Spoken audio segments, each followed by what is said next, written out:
هذه ساحة مسجد السلطان أحمد الشهير في اسطنبول، وهنا يجلس سنان يوميا واضعا أمامه الخبز التركي لإطعام هذه الطيور التي فقدت طعامها مع غياب السياح عن المكان بسبب كورونا. Sürekli bu camiye gelip ibadet eden bir insanım. آتي إلى هنا كل يوم، أجلس لساعات وأشتري رغيفي خبز لإطعام هذه الطيور التي لا ينطبق عليها حظر التجوال، ولكنه أثر عليها ومنع الناس من الاهتمام بها بسبب وجودهم في المنازل. Ekmek atmayı seviyorum.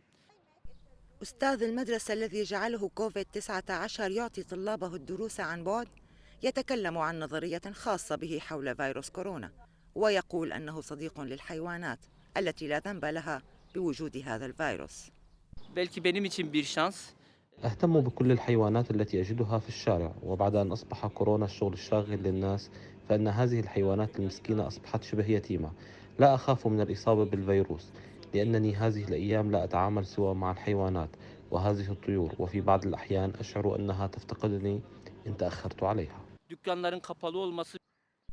يبدو سنان وكأنه هارب من زمن ماضي، فهو لا يؤمن بالتكنولوجيا ولا يحمل موبايلا حديثا، ولكن ليس لأنه يريد البعد عن الناس، وإنما على العكس. Sanmıyorum. Çünkü onların bir günahı yok.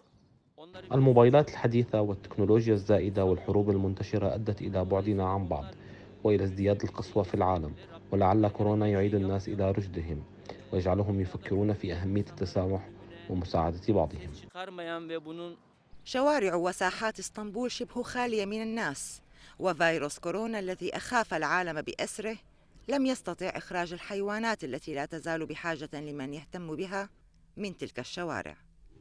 تنجذب هذه الطيور إلى سنان وتأتي باتجاهه، إذ أنها اعتادت على أن يأتي يوميا إلى هذا المكان لإطعامها، بعد أن بات إطعامها أمرا غير اعتيادي هنا مع إغلاق فيروس كورونا الأبواب أمام السياح للدخول إلى هذه المنطقة السياحية والتسلية بإطعام هذه الطيور.